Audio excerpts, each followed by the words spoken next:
Mesdames et messieurs, bonjour. Bienvenue au journal hebdomadaire de l'Agence vietnamienne d'information. Voici les titres de cette édition. Le secrétaire général du Parti communiste du Vietnam, Nguyen Phu Trong, a effectué du 15 au 18 septembre une visite officielle au Japon. Objectif, promouvoir le partenariat stratégique approfondi entre les deux pays. 70 ans à accompagner la nation. Tout au long de cette période, l'agence vietnamienne d'information a surmonté les difficultés et défis pour contribuer activement à la défense et à l'édification de la patrie. Elle a reçu à cette occasion, et pour la deuxième fois, l'ordre de l'indépendance de première classe.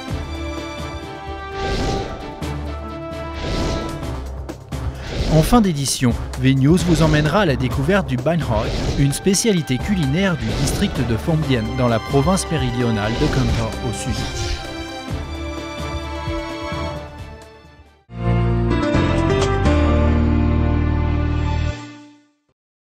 Le secrétaire général du Parti communiste du Vietnam, Nguyen Phu Trong, a effectué une visite officielle au Japon du 15 au 18 septembre sur invitation du Premier ministre japonais Shinzo Abe.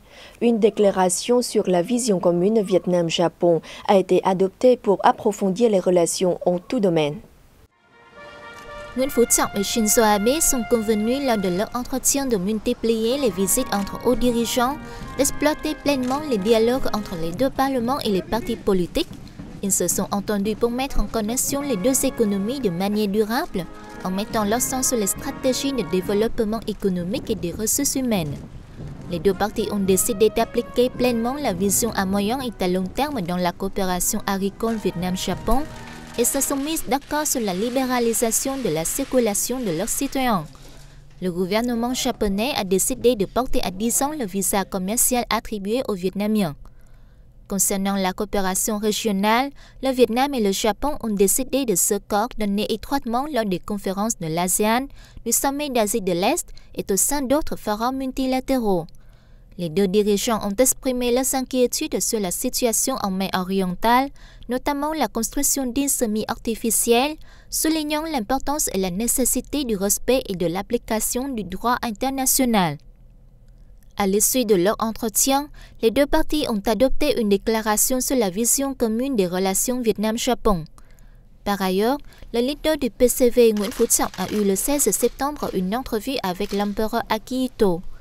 L'empereur Akihito a affirmé que la famille royale du Japon accordait toujours un fort soutien au développement des liens bilatéraux et souhaitait de nouveaux succès au peuple vietnamien en termes de développement national. Le secrétaire général du PCV a déclaré que le parti et l'État vietnamien considéraient toujours le Japon comme un partenaire de première importance et ce, sur le long terme.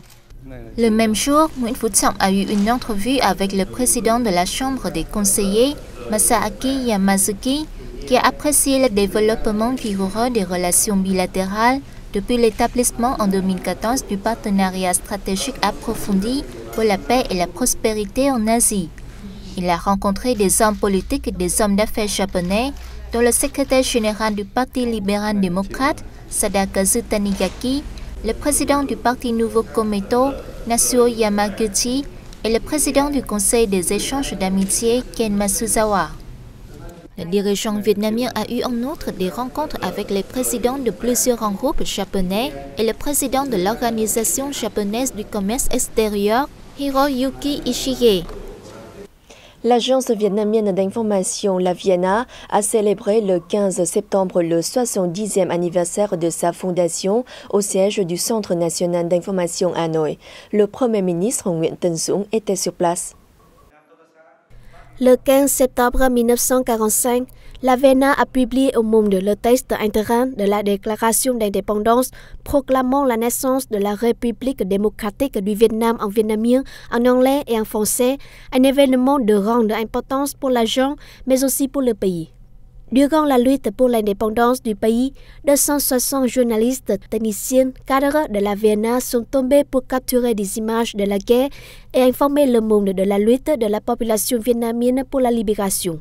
À présent, Avec son contingent de reporters en activité dans 63 villes et provinces du pays et dans 30 pays des 5 continents, ainsi que ses relations avec 42 agences d'information et organisations de presse internationales, la VNA devient un complexe médiatique national moderne qui fournit chaque jour des milliers d'informations, d'articles et de photos sur des questions politiques, sociales, culturelles et technologiques, etc.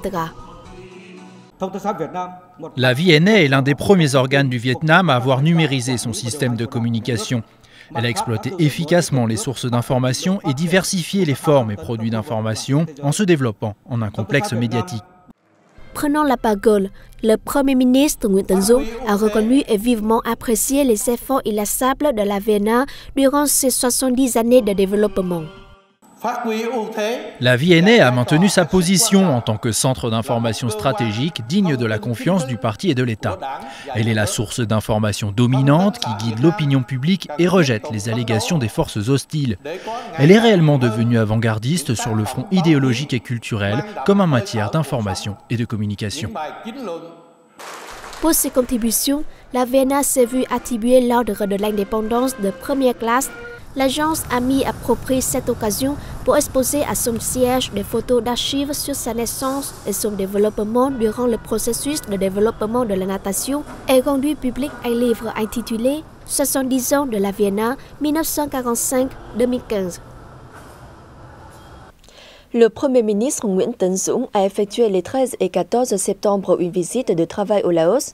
Sa mission, approfondir les relations politiques de confiance spéciale et de coopération mutuelle avantageuse. Le Premier ministre Nguyen Tân Dũng a eu un entretien avec son homologue laotien Thongsin Thamavong pour discuter des mesures de promotion vigoureuses des relations de coopération entre les deux pays en tout domaine. Les deux dirigeants ont convenu de valoriser la confiance spéciale dans la coopération politique et de porter les échanges commerciaux bilatéraux à 2 milliards de dollars en 2015. Ils ont affirmé collaborer dans la mise en œuvre efficace du nouvel accord commercial et de l'accord d'échange, d'achat et de vente des marchandises et services dans les régions frontalières, ainsi que des projets d'investissement des entreprises laotiennes au Vietnam. Les deux parties continueront de se soutenir dans les forums régionaux et internationaux dans le cadre de la coopération de l'ASEAN et le règlement des questions stratégiques de la région, dont la question en mer orientale. Les deux premiers ministres ont assisté à la signature du protocole d'accord sur la stratégie de coopération dans le secteur du transport et des communications pour la période 2016-2025 et vision pour 2030. Le Premier ministre Nguyen Tân Dũng a rencontré le secrétaire général du Parti populaire révolutionnaire et président du Laos, Chumali Sayason, le président de l'Assemblée nationale laotienne, Pani Yathotu. Il a également rencontré des investisseurs vietnamiens en activité au Laos. «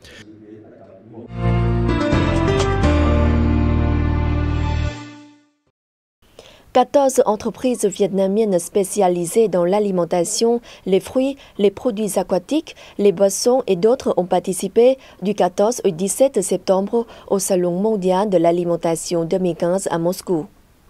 Cet événement prestigieux a regroupé des centaines d'entreprises en activité dans l'alimentation et les boissons de 36 pays et bien sûr de la Russie. C'était une bonne opportunité pour les entreprises vietnamiennes de rechercher leurs partenaires dans le contexte où le Vietnam vient de conclure l'accord de libre-échange Vietnam-Union économique Asie-Europe. La signature de l'accord de libre-échange entre le Vietnam et l'Union économique Asie-Europe ouvre de nombreuses opportunités aux entreprises vietnamiennes. Il s'agit pour elles d'une occasion en or. Présentés au salon, les produits laitiers de la société par action de l'alimentation TH, bureau vietnamien éponyme, ont attiré de nombreux visiteurs. Le projet d'investissement de la compagnie TH revêt une signification importante pour Moscou. J'espère que TH True Milk apportera des techniques avancées du monde et ses expériences au secteur agricole de notre pays. À présent, les projets d'investissement sont un élément important pour Moscou. Les observateurs russes et étrangers espèrent que les produits laitiers du Vietnam seront à la portée des consommateurs russes en 2016. Le festival Vietnam Discovery a été organisé pour la première fois les 12 et 13 septembre au Royaume-Uni. Au menu, exposition, spectacle et gastronomie. Le vice-premier ministre Vũ Văn Ninh a fait le déplacement, inaugurant même ce festival. Ce festival était le point d'ordre du programme de découverte du Vietnam organisé par l'ambassade du Vietnam au Royaume-Uni pour la célébration du 5e anniversaire du partenariat stratégique Vietnam-Royaume-Uni et de la 70e fête nationale du Vietnam le 2 septembre. L'ambassadeur vietnamien Nguyễn Văn Thảo a espéré que cet événement permettra d'encourager la population britannique et les touristes étrangers à découvrir le Vietnam, une destination touristique et d'investissement aujourd'hui prisée. Les visiteurs ont eu l'occasion de contempler Lao Dai, tunique traditionnelle des Vietnamiennes, de déguster des spécialités et de découvrir des produits artisanaux vietnamiens. Avec nos enfants, nous avons adoré la présentation des marionnettes sur l'eau. C'était magnifique. Nous dégustons aussi de succulentes spécialités comme les nems ou les rouleaux de printemps. Et les enfants ont coloré des choses en bambou. Nous passons tous un moment très agréable. Cette fête a attiré entre 20 000 et 25 000 visiteurs. Une trentaine de photos et 15 panneaux sur le géoquartier de Hanoï ont été présentés du 9 au 19 septembre lors d'une exposition au Centre culturel du Vietnam à Paris. Cette exposition était l'occasion pour les visiteurs de mieux comprendre la vie, les habitudes et la culture de Hanoï d'hier et d'aujourd'hui, ainsi que les efforts des autorités et de la population de la ville dans la préservation des valeurs patrimoniales de la capitale. Via les clichés exposés, les personnes qui ont déjà vécu à Hanoï retrouvent des coins très familiers où des personnes âgées lisent le journal, des vendeuses ambulantes portent sur l'épaule le balanche chargé de plats, de jeunes femmes portent Lao Dai. En bref, tous ces éléments qui constituent cette capitale très animée et chaleureuse. Cette exposition est très intéressante et rare. C'est la première fois qu'une exposition sur Hanoï avec 36 rues d'escalier foncé est organisée en France. Toutes les peintures et photos sont magnifiques et traduisent la beauté de chaque rue de la capitale vietnamienne. À l'occasion de l'exposition sur la vie de Hanoï, les tableaux sont magnifiques. Ça me fait rappeler pas mal de souvenirs lors de mon séjour dans cette ville millénaire et que j'admire beaucoup. J'éprouve pas mal d'émotions chaque fois que j'y mets le pied.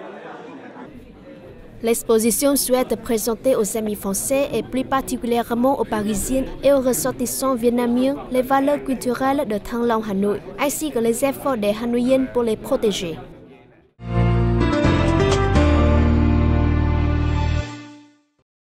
Le bánh hỏi, une spécialité du district de Phong Dien dans la province méridionale de Cần Thơ, est un élément indispensable des repas de mariage au sud. Ce gâteau, fait de farine de riz, est servi avec du porc laqué, des légumes et de la sauce nước mắm. À la différence de nombreux plats du sud, l'achat d'un bánh hỏi ne s'improvise pas. Il faut obligatoirement passer commande auprès du vendeur. Dans l'atelier de la respectée Châu Kim Thuận, dans la commune de Nhơn Ái, toute la famille met la main à la pâte. Cela fait plus de 50 ans que je fais métier. Quand j'ai commencé, j'avais 20 ans. Le bánh hỏi est un plat très populaire ici. Auparavant, un mariage sans bánh hỏi n'en était pas un. Aujourd'hui, ce gâteau est servi pour plusieurs occasions. Si le processus de fabrication du bánh hỏi ne comporte pas trop d'étapes, il exige en revanche une concentration parfaite, sinon toutes les fournées peuvent être bonnes pour la poubelle. La farine de riz est sélectionnée avec soin et achetée à Sadia, dans la province de Đồng Tháp. La pâte que l'on obtient ensuite est pétrie avant mise sur le feu. C'est l'étape clé qui déterminera la réussite de la préparation. Il faut bien pétrir et agiter la farine et faire attention au calorimètre du feu. Après avoir été bien malaxée, la pâte est divisée en portions. Au sud, le bánh hỏi est toujours en forme de tranche ou en roulant. Mais à Phong Dien, la pâte est tricotée pour une esthétique du plus bel effet. La forme du bánh hỏi dépend de l'habileté des artisans. J'ai appris à en faire petite fille. C'était très pénible et cela m'a demandé beaucoup d'efforts pour y arriver. C'est ma mère qui m'a tout appris. Maintenant, je suis une professionnelle. Le bánh hỏi est consommé quotidiennement et est accompagné de porc laqué, de légumes et de nước mắm qui sert d'assaisonnement. Aujourd'hui, on peut manger du bánh hỏi quand on veut. Plus besoin d'attendre les fêtes ou une occasion spéciale. Tout le monde aime le bánh hỏi, notamment celui fabriqué à Phong-Điền, car il est doux et sucré. C'est sans conteste le plus savoureux. Le bánh hỏi de Phong-Điền fait la fierté des habitants de cette localité. Ce gâteau est entièrement réalisé de façon artisanale. Sa saveur aussi singulière n'a ainsi jamais subi la moindre altération. C'est la fin de cette édition. Merci de l'avoir suivi et à la semaine prochaine.